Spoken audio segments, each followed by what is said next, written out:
সবাই আশা করছিল পর্যটন নগরী কক্সবাজার শিল্প ও বাণিজ্য মেলায় থাকবে মানসম্মত নানা রকম দেশি বিদেশি পণ্যের উপস্থিতি।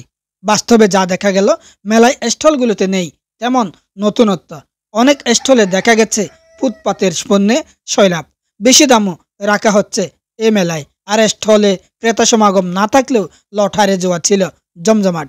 এ নিয়ে স্থানীয়দের মধ্যে প্রচণ্ড ক্ষোভ দেখা দেয়। এছাড়া সামাজিক যোগাযোগ মাধ্যমে মেলায় জোয়ার আয়োজন নিয়ে ব্যাপক সমালোচনা করতে দেখা যায়। এরই পরিপ্রেক্ষিতে ৮ ফেব্রুয়ারি সন্ধ্যায় শহরের লাবণী সড়কস্থ বাণিজ্য মেলা মাঠে জেলা প্রশাসনের ম্যাজিস্ট্রেটের নেতৃত্বে অভিযান চালানো হয়। এ সময় লটারির টিকিট ও মোটরসাইকেল সহ জোয়ার মালামাল জব্দ করে জেলা প্রশাসনের ভ্রাম্যমাণ আদালত। মেলায় দর্শনার্থীদের একজন বলেছেন, যারা মেলায় আসছেন তাদের বেশিরভাগই কেনাকাটার চাইতে লটারির স্টেজে ভিড় করছেন বেশি। এদিকে প্রতিবারের মতো এবারও মেলায় পণ্যের নতুনত্ব নিয়ে ক্রেতাদের অভিযোগ রয়েছে।